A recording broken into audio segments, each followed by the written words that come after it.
longtime host of the Roundtable on Jocks Radio there in Birmingham. And now he's got a new show called The Next Round that's just started up down there with the Roundtable team. They all left together. They're starting up a new venture here. So let's kick it over to our interview with Jim Dunaway. All right, we're pleased now to be joined by the one and only Jim Dunaway. Of course, he's a longtime radio host with Jocks. Now he's got a new show coming out, The Next Round.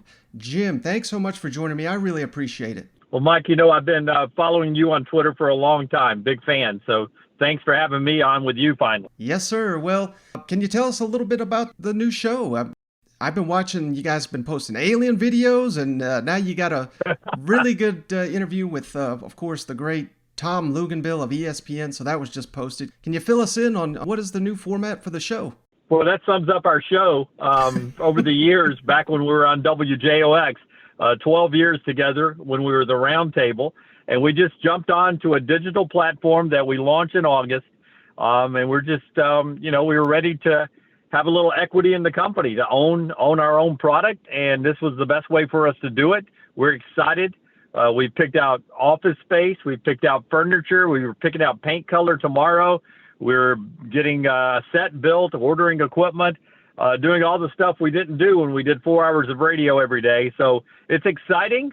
It's a little nerve-wracking at times because, we had a lot of security there with Cumulus Broadcasting all those years. And so this is very different, but we're fired up and ready to climb a different mountain. And we're ready for SEC Media Days, which is just a few days away, which means it's time to talk a little football. Absolutely. Well, let's just jump right into that then. And there's not many better in the state of Alabama to ask these type of questions, so that's why I really wanted to have you on, Jim. But first one, I got to ask you this. You probably get tired of being asked this, but how much longer is Nick Saban going to terrorize the rest of the SEC? I've had a chance to host his coaches show many times, and I will tell you this. I get older, and it seems like he gets younger. He seems to be younger now than he was when he got to Tuscaloosa. He's an amazing individual when it comes to a work ethic. Nobody ever outworks Nick Saban, and that includes the people on the staff. I'm not doing that as a shot against anybody else in the coaching profession. He's a guy that will outwork everybody that's on his coaching staff, in his football building, and everywhere, and that's how he sets the tone for the program. And until that changes, I don't see him going anywhere. Everyone thinks Coach K or Roy Williams and coaches like that are running away from the name, image, and likeness and what is the future of college athletics. I don't see Nick Saban running away from that. He's been very out front on, wanting it to be an all SEC schedule. He's been out front wanting to expand the playoffs. He's been out front saying, if we're not going to expand the playoffs, let's make sure we're protecting the bowls. He's been out front on everything. And when you've got some coaches, like my buddy Dabo Sweeney, who was not in favor of name, image, and likeness to start with, Nick Saban says, hey, if that's what you guys want, he never tries to push an agenda. He says, if that's what everybody wants, he'll adjust to that. And I think his ability to adjust is why he is still thriving at Alabama right now and coming off another national championship. Now, of course, he signed a contract extension this offseason. He signed through the 2028 season. If you had to predict, do you think he coaches, through the end of that deal? Well, it's a wild card with your health, but as long as he's healthy, I could see him coaching through 2028. I don't know how it ends, though. I don't know how the final chapter of Nick Saban's time in Tuscaloosa ends, but I'll be the first to tell you, when Alabama was getting ready to play Notre Dame down in Miami back in the day, that would be the 2012 season, I was one of those people that was hearing very strong rumors from my friends who worked at the Cotton Bowl, who were Texas alums. They were saying, we're after Nick Saban, man. He's going to win that national championship and come to Austin. And I believed it, man. I back then I thought, Nick Saban could win another championship, his third in a short period of time, and then bounce off to another challenge because he loves the new challenges. And he didn't do that. He's still here in 2021, getting ready to make another run, coming off of another national championship. So I don't know how the final chapter goes. He's not the kind of guy who I think would walk away from a contract. But I would imagine there'll be some contract left, some years left on a contract, whether it's this one or the next one, when he finally decides to hang it up. But he's a guy who, there seems to be things that continue to, sort of rekindle the fire. And I think last year with him missing a game because of COVID-19, the restrictions that were on you, I think he really realized sitting around the house a lot that that's not where he sees his future, is sitting around the lake house riding his boat. He loves boating. He loves being at the lake, but I think he loves coaching football a lot more. So I don't know how it ends, but I don't think it's any time in the next couple of years. Now, we all know Steve Sarkisian did just a tremendous job there with the Alabama offense. Now they've got Bill O'Brien coming in. In your opinion, will that prove to be, Alabama downgrading? Or is it possible that they've even upgraded by landing a very, successful NFL coach? Well, that's where it starts. Bill O'Brien was a successful offensive coach in the National Football League, and then he was a very successful head coach. He was a horrible general manager. Mm-hmm. So as long as Nick Saban's not letting him trade away John Mechie or Evan Neal for first-round picks or something like that, then Alabama should be okay. But the guy's a great offensive mind. I love Steve Sarkisian. I thought he had better nuance at play calling than Lane Kiffin did when Lane was there. I love the way he draws up plays. And I think Sark, this time around as a head coach, more mature, personal life in order, will be a huge success eventually at Texas. So I hate to see Sark go. But I don't think Bill O'Brien's a downgrade. I just think it'll be very different. And it'll be very different just starting off with the fact that the quarterbacks will be different. Mm-hmm. And I think you'll get a little bit of what you saw with Jalen Hurts in this offense. And who better to coach Bryce Young than the guy who had been coaching Deshaun Watson? And, Deshaun Watson's a mountain of a man, and Bryce Young is not, but their skill sets are a lot alike. Bryce Young can escape out the back door of a blitz and burn you for 14, 17, 20 yards, and before you even know it. And that's what Deshaun Watson was able to do. Strong arm and the ability to escape a pass rush. And if you leave the quarterback uncovered, Bryce can beat you. That's what Bill O'Brien's been coaching Deshaun Watson at with the Houston Texans. And I think that's a great place for Bryce Young's time in Tuscaloosa to start with a guy like Bill O'Brien. Now, I'm glad you referenced Bryce Young, because I wanted to ask you, what's the expectation down there for him this year? You kind of answered that a little bit already, but as I see it, he's the betting favorite right now to win the Heisman out of the SEC. Is that a little ridiculous, considering he's never even started a game yet? Yeah, there's no pressure at all, right? Mike, you just told him he's going to win the Heisman. If he doesn't win the Heisman, it's a disappointment. Look, I'm looking at my Lindy's magazine last night, and Matt Corral is on the first team All-SEC, and JT Daniels is on the second team.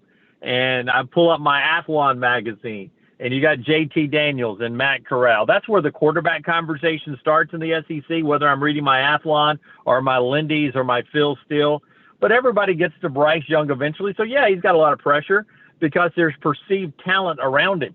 Here's where it starts with Bryce Young, though, is Evan Neal is back, but a lot of first-round and NFL skill set players on their offensive line is gone. You look at Alabama traditionally, A.J. McCarron, Greg McElroy, they could sit and let receivers run through zone 1, zone 2, and throw it to them in zone 3 and never get a hair on their head touched. Bryce Young will be behind a very talented but inexperienced offensive line, and that's where the first chapter in the Bryce Young story will be written. And that also is where his legs will come into play and the ability for him to run the football. That's why I think this looks more like a Jalen Hurts freshman season offense than what we've seen most recently with Tua and Mac. If there's one game on Alabama's schedule that you think is going to give them the most trouble this season, is there one that stands out to you? Yeah, I would circle at Texas A&M for that game, October the 9th. The Aggies, they would tell you they didn't play a great game last year. Let it get away from them at Bryant-Denny Stadium. That was their only blemish. But I think the Miami game will be challenging because you have so many new parts and a new quarterback, and Miami, they won the transfer portal this year, so that'll be a fun game. The trip to Florida will be a fun game. You look back at the SEC championship, 52-46, and you have a lot of people that left at Florida, but to me, Emory Jones looks a lot like Dak Prescott. So that game will be fun for Alabama. I think Ole Miss, what was that score? I mean, it was 1,000 to 999. It seems like, as I remember that game, that's going to be a fun game. And, if Matt Corral, if he's not the best quarterback in the SEC, he's the second best. And I don't think anybody gets under Alabama's Pete Golding or Nick Saban's skin better than Lane Kiffin does at drawing up plays. So that'll be a fun game. LSU is going to have a great bounce back. So the schedule is a lot more difficult than people want to make it out to for Alabama, and it's really difficult early. I mean, before you're out of the first Saturday in October, you've already played Miami, you've already played on the road at Florida, at home to Ole Miss, and October 9th you go on the road at Texas A&M. That's a challenging early part of the schedule when usually Alabama's schedule is back half heavy. Now, I wanted to ask you, I don't know if you've thought about this before, but a couple of off seasons ago, Gus Malzahn ultimately, we all know he picked Bo Nix, true freshman, to start there for Auburn when he had a guy on the roster, Malik Willis, who's been tearing it up for Hugh Freeze at Liberty. Do you think picking Bo Nix over Malik Willis, that ultimately ended up costing Gus Malzahn his job? Well, a lot of things cost Gus Malzahn his job, and beating Nick Saban wasn't one of them. Auburn is one of those jobs where if you somehow are on the wrong side of the right people, you never get the footing you need to be successful there. And, Pat Dye is a guy that, God rest his soul, one of my favorite coaches of all time. He's the kind of coach that Auburn needs. The I don't care guy. We're going to do it my way guy. And they may have that in Bryan Harsin. I really like Bryan Harsin a lot. Bo Nix was a 5-star quarterback.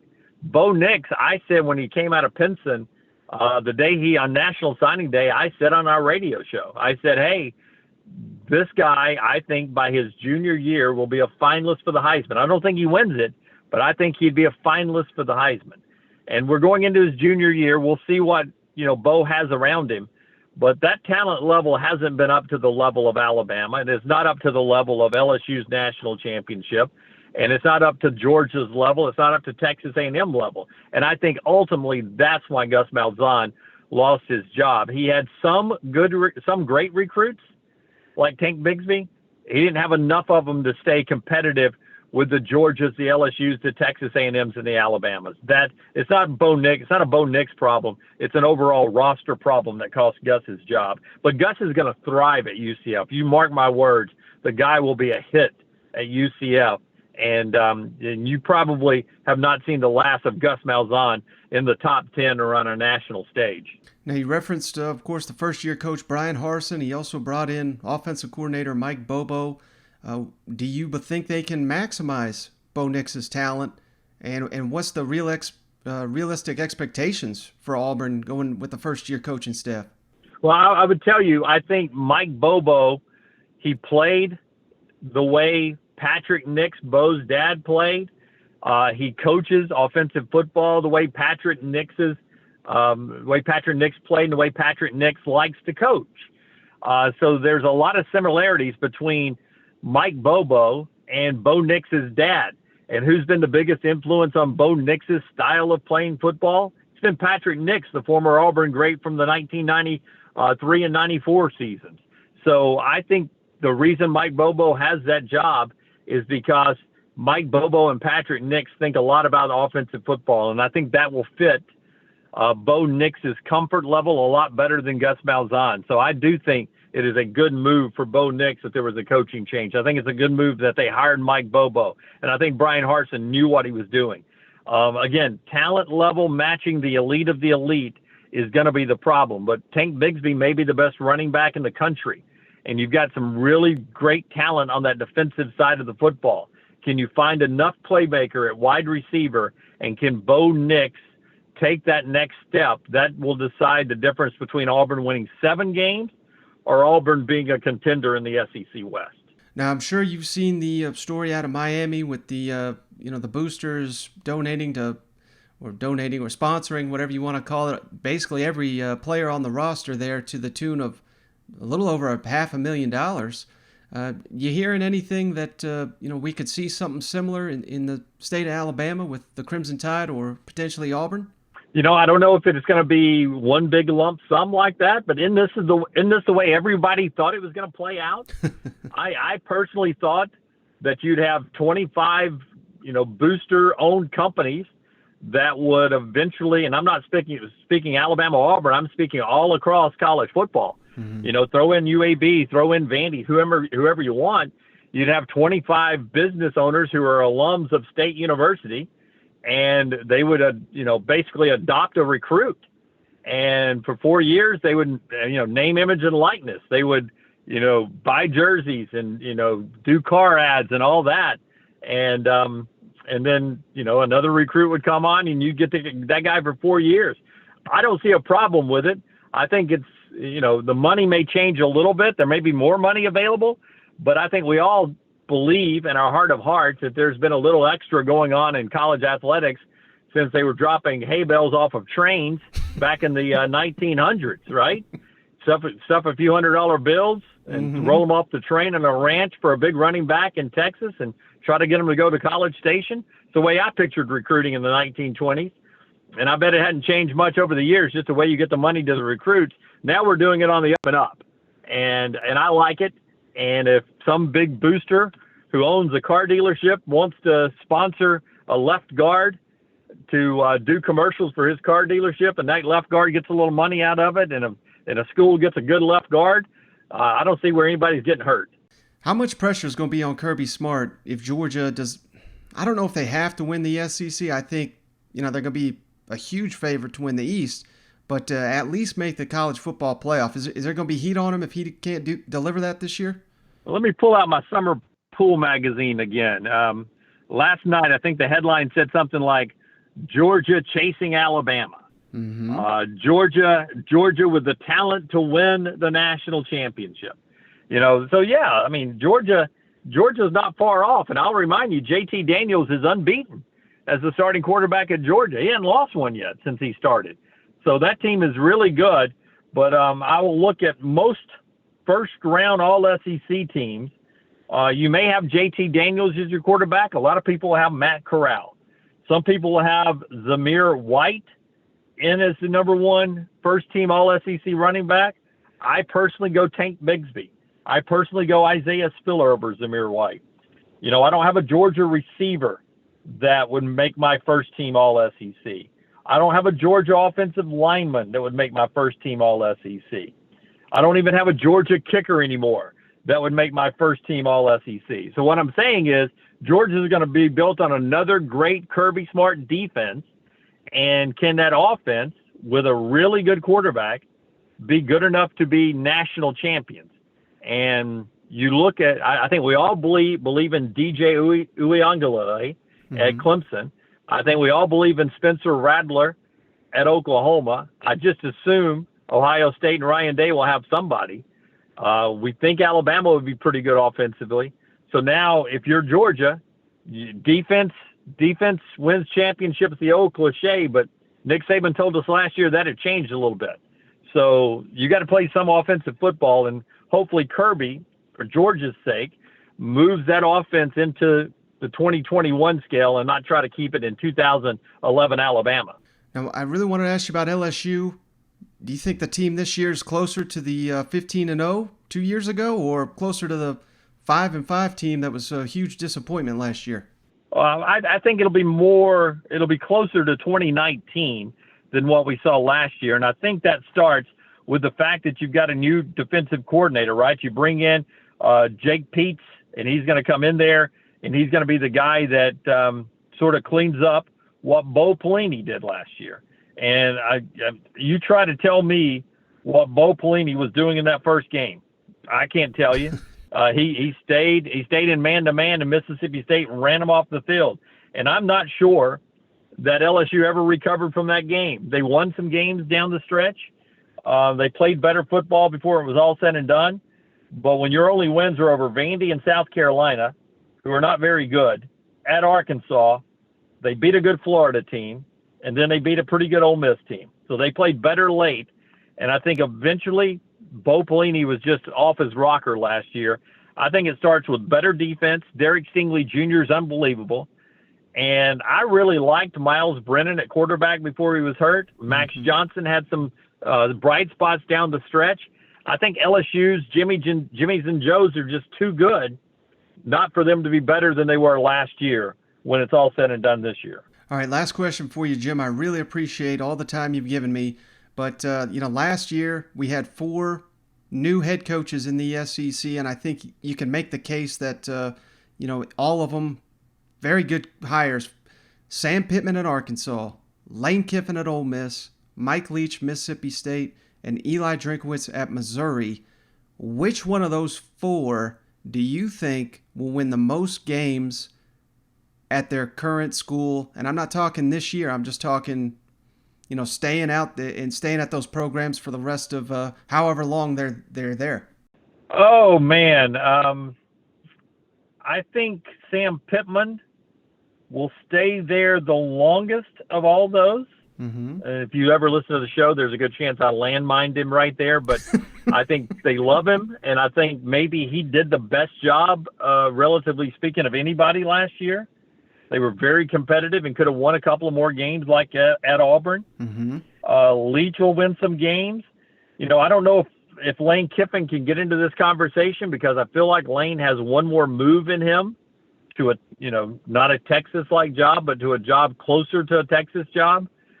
And then Eli Drinkwitz, I had a chance to talk to some of the Alabama coaches as the season progressed and before they went to the playoffs, and they were really impressed with week 1, what Eli Drinkwitz and his coaching staff did to Alabama. And if you go back and see what Alabama did the rest of the year and go back to that game 1 and watch it again, Missouri did a pretty good job, heck of a job against Alabama.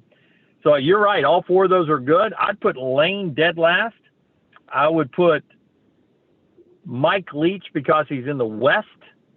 Sam Pittman. I'm going to go with Eli Drinkwitz gets more wins of all those. Oh, congratulations. That's the correct answer. He's Jim Dunaway. That worked out good. You got to give him a follow at Jim Dunaway and check out the new show, The Next Round. Follow it on Twitter, YouTube, all the platforms. Can't wait to see what you guys come up with in your inaugural season. Jim, thanks so much for joining me. I really appreciate it. Anytime, and Next Round Live on all the social media platforms, Next Round Live. And I enjoyed it, and I'm ready for SEC Media Days, and then let's kick this thing off. Just want to say thanks again to Jim for hopping on the line. I thought that was some outstanding insight into Alabama, Auburn, and the rest of these SEC teams. He's a very, very entertaining guy, as you can tell. And if you like that, you got to check out his show, The Next Round.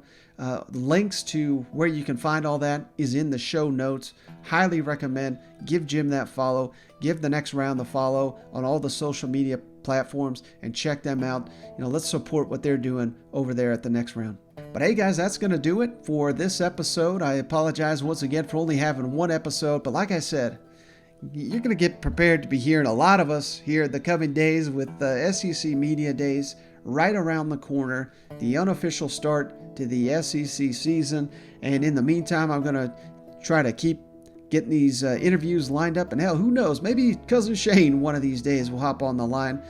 We certainly hope so, but I know he appreciates each and all of you as much as I do. And of course, if you made it this far, as always, give us that 5-star written review on the Apple Podcast app, and we're willing to send you a beer koozie free of charge just for that review. We've got all 14 SEC teams covered. So if you send that review to us at that SEC podcast at gmail.com, we're very happy to send you a beer koozie in exchange for free. I don't know anybody else that's doing that. So I appreciate each and every one of you. Have a great weekend. Catch you on the next one.